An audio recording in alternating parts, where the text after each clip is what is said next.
तो आज का जो टॉपिक है वो आइंस्टाइन का द्रव्यमान ऊर्जा तुल्यता समीकरण कहलाता है।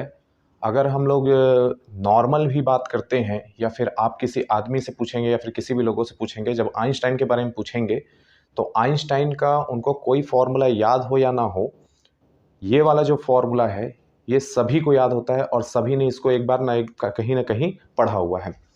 तो पहले ये सोचा जाता था, अभी के अगर टॉपिक के बारे में बात करते हैं तो इसे बोला जाता है, क्या चीज़ है, आइंस्टाइन का mass energy relation, mass energy relation, या इसी को अगर हम हिंदी में बोले तो बोल दिया जाता है द्रव्यमान ऊर्जा समीकरण या तुल्यता समीकरण। ये इस तरीके से बोला जाता है जिसका फॉर्मूला जो होता है E=mc² होता है। ये फॉर्मूला इतना कॉमन है कि इसे सभी लोगों ने अपने दिमाग में बसाया हुआ है। और पहले ये क्लासिकल फिजिक्स में या पुराने वाले फिजिक्स में ये समझा जाता था कि जो मास होता है, द्रव्यमान होता है, और जो एनर्जी होती है वो दोनों अलग अलग चीज़ें हो जाती हैं।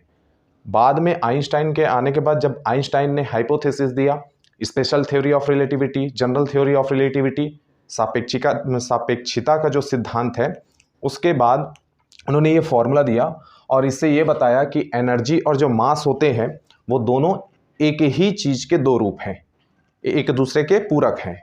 कि हमें मास अगर पता है तो हम उसका एनर्जी में कन्वर्ट कर सकते हैं, और एनर्जी हमें पता है तो फिर हम उसको मास में भी चेंज कर सकते हैं, कन्वर्ट कर सकते हैं।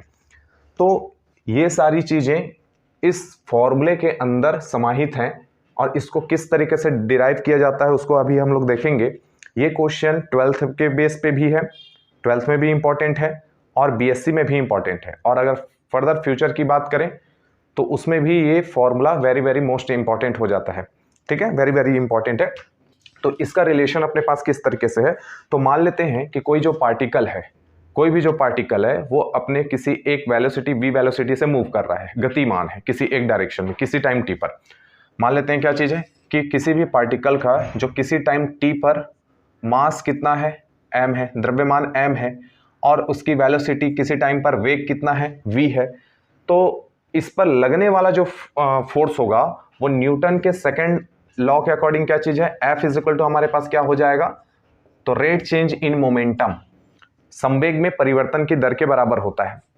अब उसके बाद अगर मैं इसको इस तरीके से लिखूं, क्योंकि टोटल हमें निकालना है एनर्जी, अगर मैंने लिखा d/dt और मैं मोमेंटम का फॉर्मूला लिख लेता हूं m/v, मास इंटू वेलोसिटी।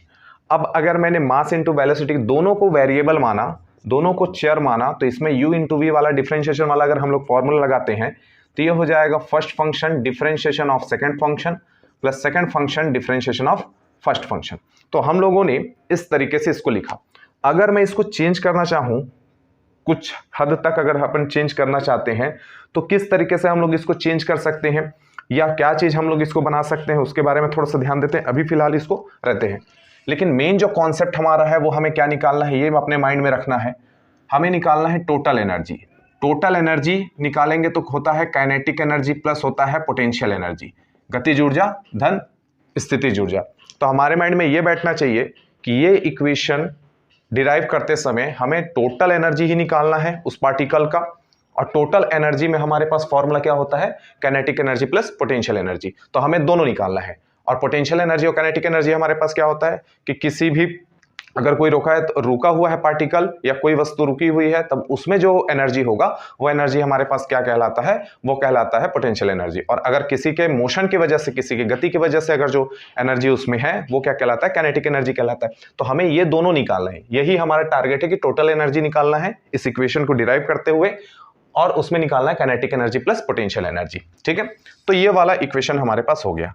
अब हमने जो फोर्स लगाया हुआ है उस पार्टिकल पर, जिसकी वजह से किसी टाइम t पर उसकी वेलोसिटी v हो गई और मोमेंटम कितना हो गया या संवेग कितना हो गया, वो हो गया p। ठीक है, अब उसके बाद अगर वर्क होता है, फोर्स लगाने पर जो वर्क होता है वो वर्क हमारे पास कैसा होगा, तो वो वाला वर्क हम लोग लिखते हैं छोटा, मान लेते हैं छोटे डिस्प्लेसमेंट के लिए इस पार्टिकल को हमने कुछ दूरी dx डिस्टेंस तक क्या किया, डिस्प्लेस किया है। dx डिस्टेंस तक डिस्प्लेस किया है तो वर्क हमने लिया है छोटा वाला वर्क dw, तो फॉर्मूला हो जाएगा F इंटू dx, क्योंकि वर्क का फॉर्मूला क्या चीज है, फोर्स इंटू डिस्प्लेसमेंट। ठीक है, तो वर्क इज इक्वल टू, अगर मैं F की वैल्यू यहां से पुट कर दूं, यहां से रख दूं, तो m dv अपॉन हो जाएगा dt प्लस हो जाएगा v dm हो जाएगा dt इंटू हो जाएगा dx। तो ये हमारे पास इस तरीके से। ठीक है, अब अगर मैं इसमें से मल्टीप्लाई करूं तो मेरे पास आ गया m dv upon dt into dx plus same to same v dm upon dt into dx। ये हमारे पास इस तरीके से हो गया। अब यहां समझने वाली चीज ये है कि यहां इसमें भी d है, इसमें भी d है। अगर मैं dv को लिख देता हूं और इसमें डिफरेंशिएशन हो रहा है, इसमें भी डिफरेंशिएशन हो रहा है, ये भी डिफरेंशिएशन का केस है, तो यहां से मैं इस dt को मैंने dx के नीचे लिख दिया प्लस v हो गया, और dm को भी मैंने वैसे ही किया जैसे dx अपॉन dt के लिए। तो यहां से अगर हम लोग फॉर्मूला देखते हैं तो मास इंटू dv हो जाएगा और dx अपॉन dt क्या होगा, dx अपॉन dt ही तो हमारी वेलोसिटी है, वेग हो जाएगा। ठीक है, प्लस ये भी v हो गया, dm हो गया, और ये भी dx अपॉन dt क्या हो जाएगा, वेलोसिटी हो जाएगा। तो यहां से mv इंटू dv प्लस हो जाएगा v स्क्वायर इंटू dm। यहां से जो वर्क है ये हमारे पास इस तरीके से आया है। और पोटेंशियल एनर्जी का जो फॉर्मूला हम यही वर्क क्या कहलाएगा, यही वर्क हमारा कहलाएगा काइनेटिक एनर्जी। जो हमने उस पार्टिकल को फोर्स दे करके उसको मोशन में लाया है, गति में लाया है, तो वही वर्क उसका क्या कहलाएगा, वही वर्क उसका कहलाया जाएगा काइनेटिक एनर्जी। ठीक है, तो काइनेटिक एनर्जी के केस में फिलहाल अभी ये है कि अगर मेरे पास यहां से dw है, मैंने छोटे वाले डिस्प्लेसमेंट के लिए निकाला है, तो आया है m into v dv plus हो जाएगा v स्क्वायर इंटू dm। ठीक है, अब प्रॉब्लम ये हो रहा है कि अगर मैं इसको पूरे कंप्लीट x डिस्टेंस तक के लिए, अभी तक मैंने किसके लिए निकाला था, तो अभी तक हम लोगों ने निकाला है किसके लिए, स्मॉल डिस्प्लेसमेंट के लिए, कि उस पार्टिकल को हमने F फोर्स लगा करके स्मॉल डिस्प्लेसमेंट दिया dx तक के लिए।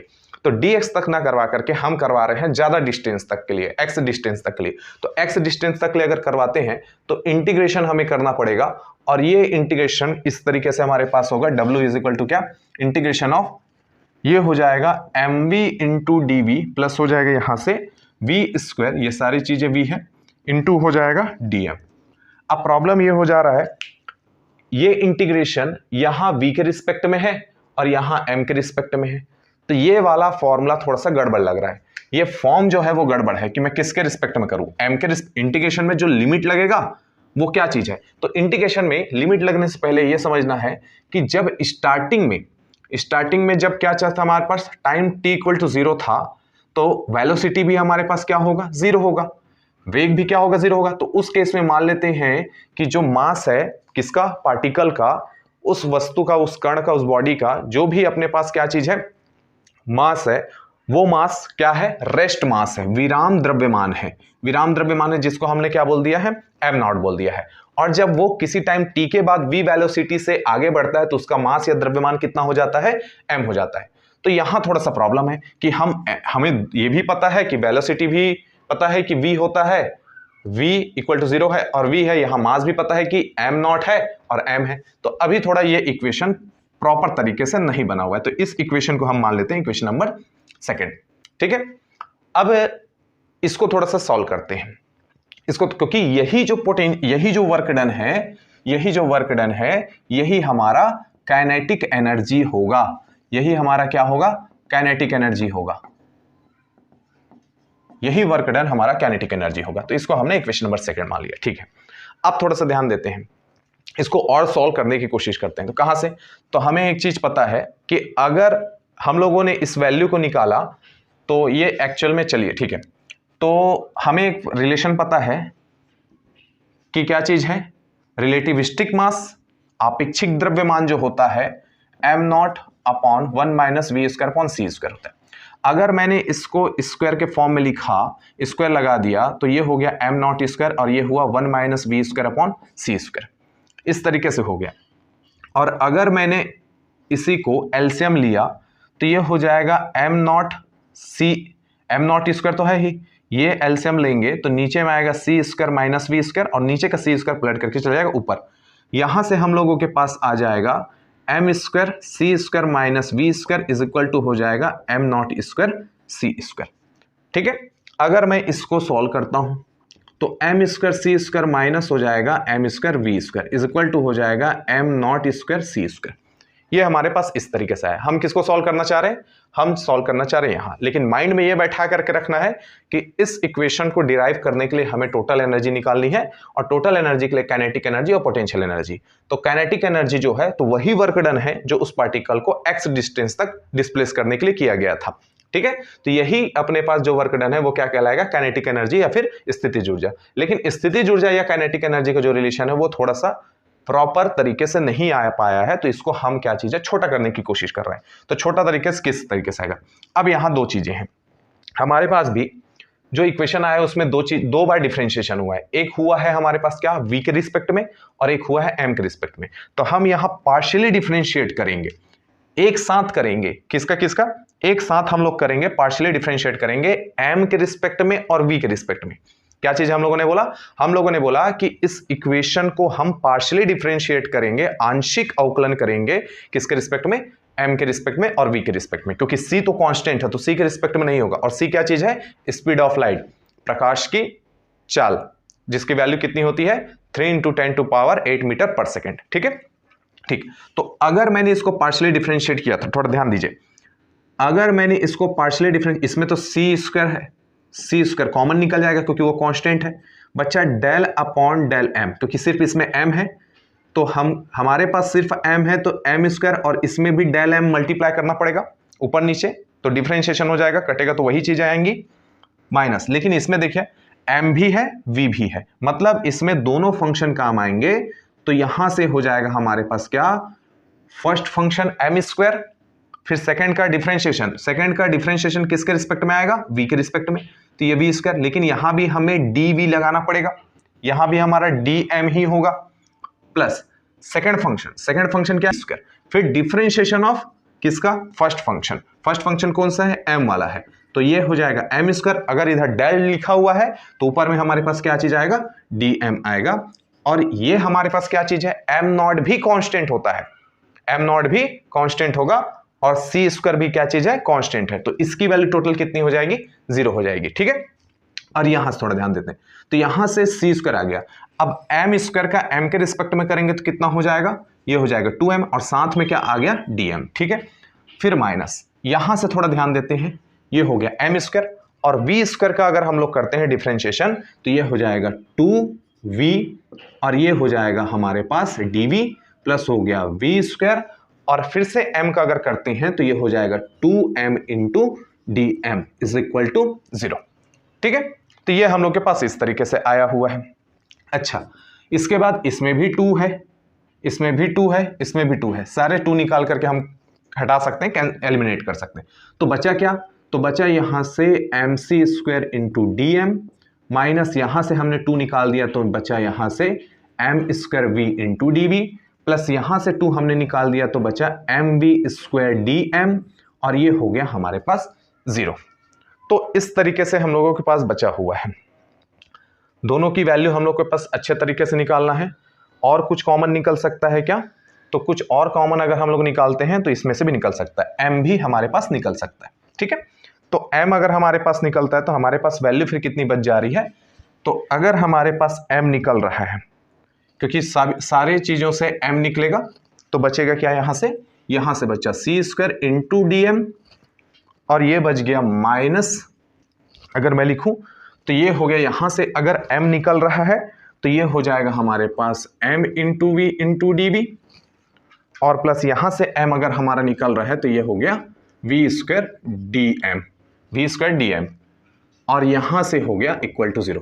तो मास तो किसी भी पार्टिकल का 0 नहीं होता सिवाय फोटोन के।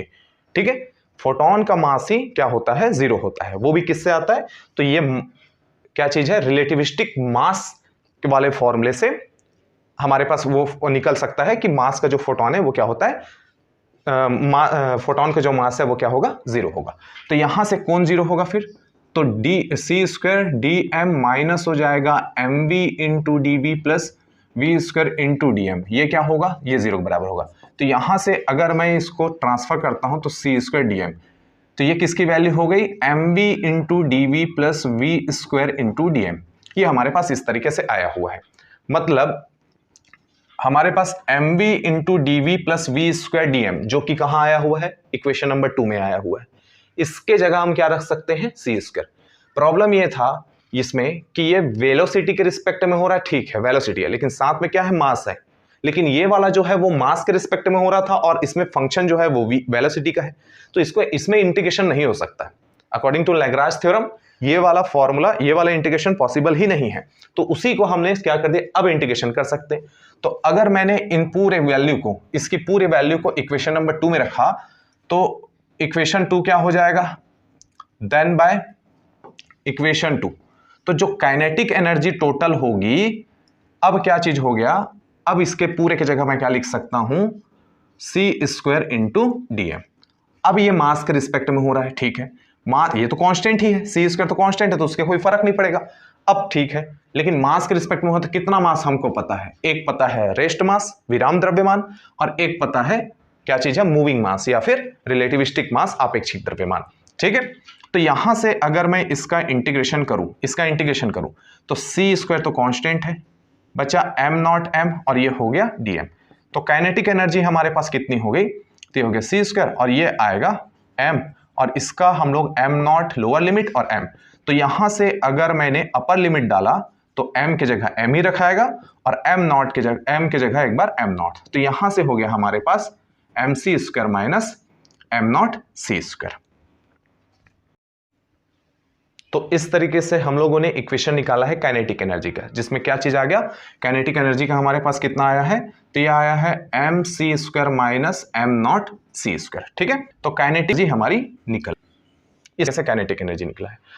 अब निकालना क्या चीज है, पोटेंशियल एनर्जी। तो पोटेंशियल एनर्जी अगर कब होगा, जब पार्टिकल रुका होगा। तो पोटेंशियल एनर्जी का हमारे पास फॉर्मूला क्या होगा उस पार्टिकल का, या फिर स्थितिज ऊर्जा का क्या होगा, तो वही होगा जो उसका मास है। तो ये तो यही आएगा, एम नॉट सी स्क्वायर ही उसका क्या होगा, पोटेंशियल एनर्जी होगा। रुका है वो पार्टिकल, तो रुका है तो उसका मास क्या हो जाएगा, एम नॉट हो जाएगा, तो उसकी पोटेंशियल एनर्जी या फिर स्थितिज ऊर्जा कितनी हो जाएगी, एम नॉट सी स्क्वायर हो जाएगा। तब अब लिखते हैं क्या चीज है, then total energy of the particle. अगर टोटल एनर्जी निकालते हैं तो हमारे पास टोटल एनर्जी है E इज इक्वल टू क्या, kinetic energy plus potential energy, गतिज ऊर्जा धन स्थितिज ऊर्जा। तो काइनेटिक एनर्जी का फॉर्मूला हमने कितना निकाला है, तो काइनेटिक एनर्जी का फॉर्मूला निकाला है यहां से m c square minus m nought c square, और प्लस ये हो जाएगा पोटेंशियल एनर्जी। पोटेंशियल एनर्जी हमारी कितनी हो गई, तो पोटेंशियल एनर्जी हमारे पास हो जाएगा एम नॉट सी स्क्वायर। तो यहां से ये वाला कैंसिल हो गया, तो बचा क्या हमारे पास, एम सी स्क्वायर, ठीक है। एम सी स्क्वायर हमारे पास आया है टोटल क्या चीज, एनर्जी किसका, अगर कोई पार्टिकल मूव कर रहा है तब के लिए, ठीक है। तो ये रिलेशन एक्चुअल में ऐसा रिलेशन है कि अगर हम इस रिलेशन को देखें और अगर मान लेते हैं इससे हम क्या करते हैं, एनर्जी को मास में और मास को एनर्जी में कन्वर्ट कर सकते हैं, ठीक है। इसी के थ्रू ये भी बताया जा सकता है कि अगर मान